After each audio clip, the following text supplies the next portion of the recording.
In a quiet little town in the Midwest, there lived a man named Daniel Carter. Daniel was 40 years old, a hard-working father, and a man who believed that life rewarded those who put in the effort. He had never been wealthy, but he had always managed to get by. He worked construction jobs, repaired fences, hauled lumber, anything that would put food on the table for his wife, Emily, and their 12-year-old daughter, Grace. But in the winter of that year, Daniel's world seemed to fall apart piece by piece. The company he worked for shut down overnight, leaving him jobless. The small savings he had set aside quickly vanished with bills, rent, and school expenses. Daniel searched desperately for work.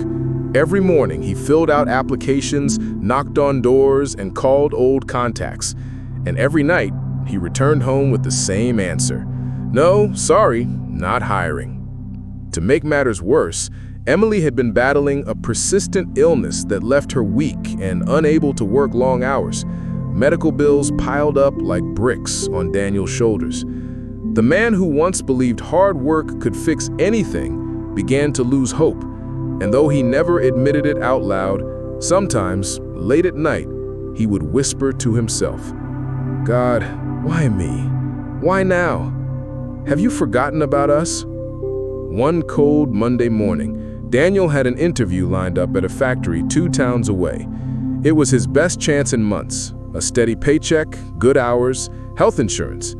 He woke up early, shaved carefully, wore his only decent shirt, and prayed softly before leaving. But as fate would have it, the old pickup truck he relied on sputtered, coughed, and refused to start.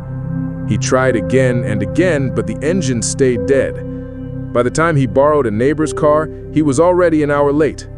The factory manager shook his head when Daniel finally arrived. "I'm sorry, Mr. Carter. We needed someone reliable. The position's already been filled." Daniel walked out of the building with heavy steps. Another door shut. Another chance gone. That night, Emily tried to comfort him. "Maybe it wasn't meant to be," she said gently. But Daniel snapped back, bitterness in his voice. "Not meant to be, Emily. What's meant to be then? Watching everything fall apart?" He regretted the words instantly, but the frustration was eating him alive. A week later, something even stranger happened. Daniel had lined up a small handyman job for a man who lived on the other side of town. It wasn't much, just repairing a broken fence, but every dollar counted. He packed his tools, slung them into the borrowed car, and set off. But halfway down Main Street, traffic came to a standstill. Sirens wailed in the distance. Police cars and ambulances rushed past.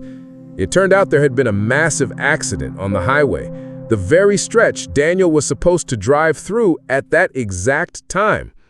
He sat there, frozen, realizing that if he hadn't been delayed by a flat tire earlier that morning, he might have been right in the middle of that wreck.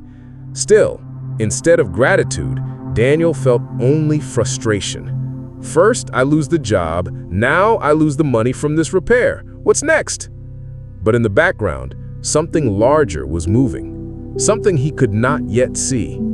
Days turned into weeks, and the weight on Daniel's shoulders grew heavier. The rent was overdue. The landlord left warnings on the door. The fridge sat nearly empty, save for a few cans of beans and half a loaf of bread.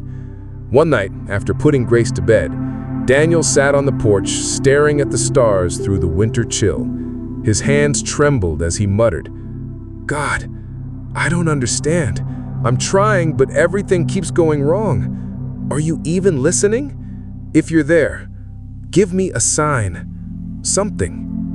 The silence of the night pressed down on him, and for the first time in his life, he felt truly abandoned. The very next morning, Emily suggested he visit the church food pantry. Daniel resisted at first. His pride wouldn't allow it. But hunger has a way of softening pride. So, he swallowed his shame and went. There, in the small church basement, volunteers handed him a bag filled with bread, milk, rice, and even a few fresh apples. It wasn't much, but to Daniel, it felt like oxygen to a drowning man. As he carried the bag to his car, One of the volunteers, an older gentleman with kind eyes, stopped him. "Are you looking for work, son?" he asked. Daniel hesitated, then nodded. The man smiled. "My cousin owns a small repair shop outside town. He's been looking for someone handy. Not a big salary, but steady work. Want me to put in a word?" Daniel's heart skipped. Could this be the break he had been waiting for? The next week, Daniel started at the repair shop. The pay was modest, but it was steady. He fixed broken tools, sharpened blades, and helped with carpentry jobs. For the first time in months, he felt useful again. But the real miracle came one evening when the shop owner's sister stopped by. She was a nurse at the local hospital. When she heard about Emily's illness, she immediately offered to connect her with a medical program that covered costs for families in need. Within weeks, Emily was receiving proper treatment they never could have afforded on their own. One night, Daniel sat at the kitchen table, staring at his family. Emily's color was returning, Grace was laughing again, and there was warm stew bubbling on the stove. He thought back to the job he lost, the truck that wouldn't start, the missed opportunities and the flat tire that had delayed him. All those moments of frustration, anger, and despair suddenly fit together like puzzle pieces. If he had gotten the factory job, he would have been stuck working long hours, far from home, with little time for Emily. If his truck had started that day, he would have been at the factory accident site during a dangerous machinery failure that injured several workers. If he hadn't been delayed by the flat tire, he might have been in the middle of that highway crash. And if he hadn't swallowed his pride and gone to the church pantry, he never would have met the man who connected him to the repair shop. Daniel felt a chill run through him, not of fear, but of awe. Late one evening, after Grace had gone to bed and Emily was resting peacefully, Daniel stepped outside. The night sky was clear, stars scattered like diamonds across a black canvas. He whispered softly, his voice trembling, "I see it now. I thought you were silent, God.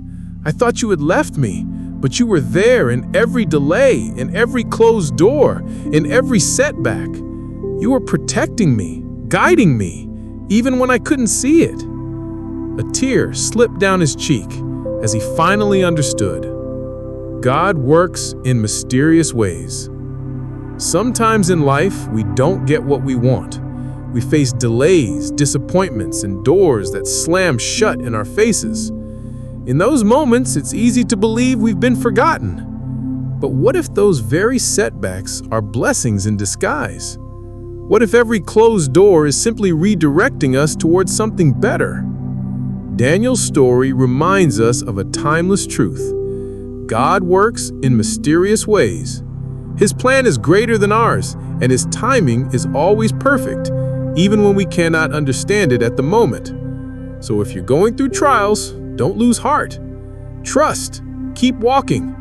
The miracle you need might already be unfolding behind the scenes. And if this story touched your heart today, don't forget to subscribe to our channel. Here you'll find more motivational and inspirational stories to lift your spirit and help you grow, both in life and in learning English. Hit the bell icon, share this video with someone who needs hope, and always remember, you are never alone in your journey.